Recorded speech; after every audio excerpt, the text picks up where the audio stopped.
আসসালামু আলাইকুম সুপ্রিয় শিক্ষার্থীরা, আজকে আমরা এসএসসি 2025 সালে পরীক্ষা আসছে ময়মনসিংহ বোর্ডের 1 নম্বর যে প্রশ্ন ছিল সেটা সলভ করার চেষ্টা করব।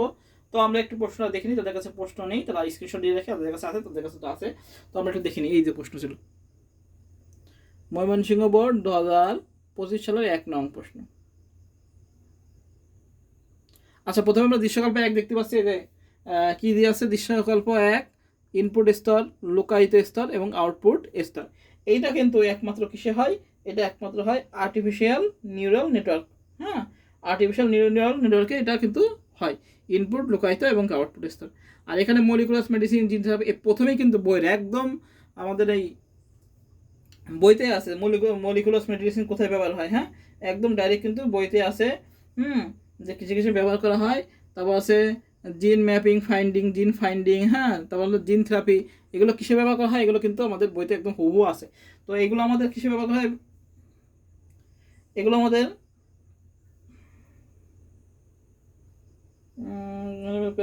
আচ্ছা, যাই হোক, এবার আমরা উদ্দীপকটা করি। উদ্দীপক কি আছে? প্রথম ক নাম্বার এই উদ্দীপক দেখলাম। ক নাম্বার কি আছে? ন্যানো পার্টিকেল কি? ক নাম্বার আছে ন্যানো পার্টিকেল কি? তাহলে আমরা ক নাম্বার কি লিখবো? ক আমরা লিখবো ন্যানো প্রযুক্তি ব্যবহার করে। প্রথম প্রশ্ন আমাদের কি আছে? ন্যানো পার্টিকেল কি? আচ্ছা, ন্যানো পার্টিকেল তো না।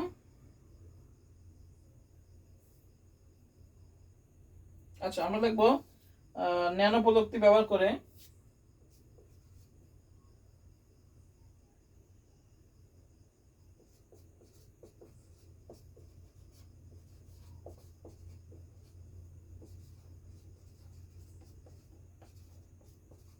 ন্যানো প্রযুক্তি ব্যবহার করে 1 থেকে 100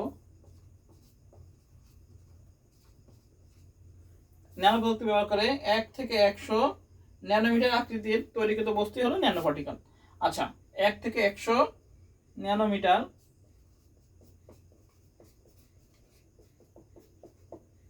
1 থেকে 100 ন্যানোমিটার আকৃতির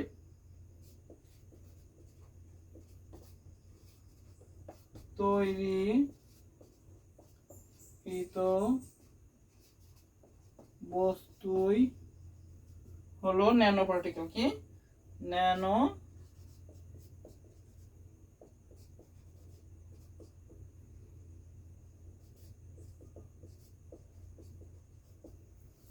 ন্যানো প্রযুক্তি ব্যবহার করে 1 থেকে 100 ন্যানোমিটার আকৃতির তৈরিকৃত বস্তুই হলো কি? আমাদের ন্যানো পার্টিকেল। আচ্ছা, এবার আসি খ নাম্বার। কি বলছে? বলছে সিমুলেশনের মাধ্যমে যুদ্ধক্ষেত্র আবহ তৈরি করে সৈনিকদের প্রশিক্ষণ দেওয়া সম্ভব। ব্যাখ্যা করা হচ্ছে কিসের মাধ্যমে? এটা লিখতে হবে আমাদের, যে সিমুলেশনের মাধ্যমে যুদ্ধক্ষেত্র আবহ তৈরি করে সৈনিকদের প্রশিক্ষণ দেওয়া সম্ভব হয় ভার্চুয়াল রিয়েলিটি, অর্থাৎ ভিআর। ভিআর প্রযুক্তি যাকে বলা হয় কি? আমাদের ভার্চুয়াল রিয়েলিটির মাধ্যমে। কি বলা হয়? ভার্চুয়াল রিয়েলিটির মাধ্যমে। ভার্চুয়াল রিয়েলিটি রিয়েলিটির মাধ্যমে। এবার আমরা লিখবো বাস্তব নয় কিন্তু বাস্তবতা বিভ্রম সৃষ্টিকারী ত্রিমাত্রিক প্রযুক্তিকেই ভার্চুয়াল রিয়েলিটি বলে। অর্থাৎ কি হয়? আমাদের বাস্তব না হলেও কি হয়? বাস্তবের অভিজ্ঞতা, অর্থাৎ বাস্তবের অভিজ্ঞতা হয়। হ্যাঁ, বাস্তবের অভিজ্ঞতার মাধ্যমে কি হয়? আমাদের কৃত্রিম পরিবেশ সৃষ্টি করা হয়, এবং কৃত্রিম পরিবেশ সৃষ্টি করার মাধ্যমে কি করা যায়? আমাদের প্রশিক্ষণ নেওয়া যায়। আমরা লিখবো কি? যে সিমুলেশনের মাধ্যমে যুদ্ধক্ষেত্রে আবহাওয়া তৈরি করা সৈনিকদের প্রশিক্ষণ সম্ভব হয় ভার্চুয়াল রিয়েলিটির সাহায্যে। এটির মাধ্যমে এমন এক ধরনের কৃত্রিম পরিবেশ তৈরি করা যায় যেটি বাস্তবে কাজের পরিবেশ সৃষ্টি করে এবং মস্তিষ্কে বাস্তব সাদৃশ্য আকৃতি মানে অনুভূতি জাগায়, বাস্তব সাদৃশ্য অনুভূতি জাগায়। ফলে সৈনিকরা তাদের বাস্তব জগৎ অনুধাবন করতে পারে এবং সত্যিকারের যুদ্ধকালীন বিপজ্জনক পরিস্থিতিতে তাদের করণীয় সম্পর্কে জানতে পারে। এই সম্পর্কে আমরা একটু লিখে দেবো, ব্যাস আমাদের হয়ে যাবে। আচ্ছা, গ নম্বর বলেছে দৃশ্যকল্প 1 পদ্ধতিটি ব্যাখ্যা করা। আচ্ছা, দৃশ্যকল্প 1 গ দৃশ্যকল্প 1-এ আমরা দেখছি কি 3টা স্তর ছিল। সেটা কি? সেটা হলো ইনপুট স্তর, লুকায়িত স্তর, আর কি? আর হলো আউটপুট স্তর। আমরা এটা লিখবো দৃশ্যকল্প 1-এর প্রযুক্তি হলো আর্টিফিশিয়াল নিউরন নেটওয়ার্ক। কি লিখবো? Artificial neuron network. লিখবো হলো আর্টিফিশিয়াল নিউরাল নেটওয়ার্ক। আর্টিফিশিয়াল প্রযুক্তিকে আর্টিফিশিয়াল নিউরন, আমাদের বাংলা লিখে তাহলে এইভাবে লিখবো আর্টিফিশিয়াল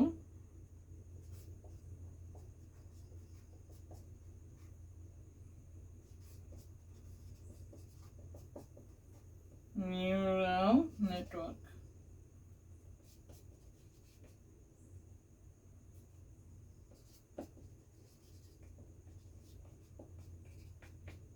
আর্টিফিশিয়াল নিউরাল নেটওয়ার্ক, এটা গ নাম্বার উত্তর হবে। হ্যাঁ, এর তিনটে স্তর থেকে কি কি স্তর থেকে এর হলো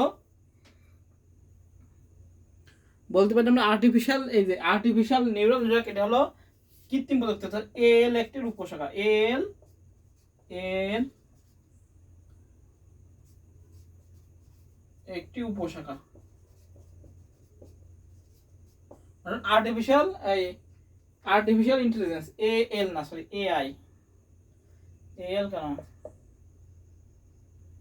এআই, এআই বড় হাতের এআই।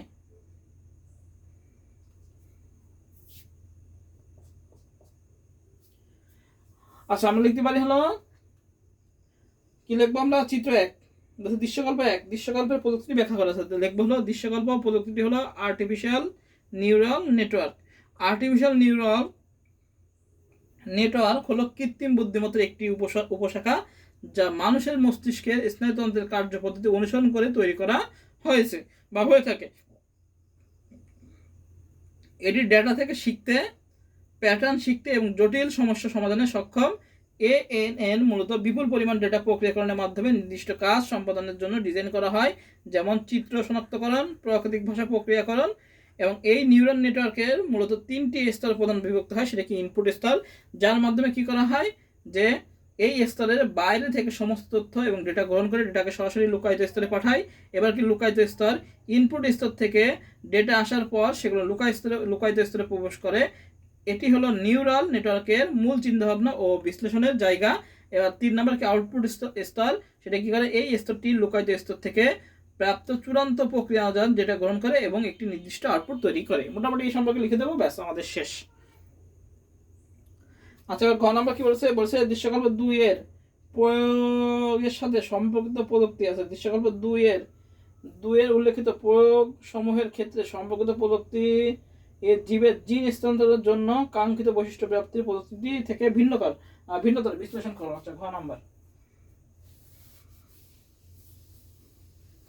আচ্ছা,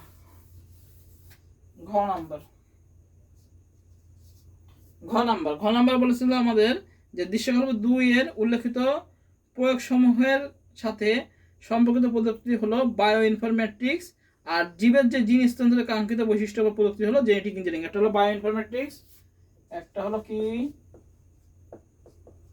বায়ো ইনফরমেটিক্স, আরটা কি আরেকটা আছে হলো জেনেটিক ইঞ্জিনিয়ারিং। জেনেটিক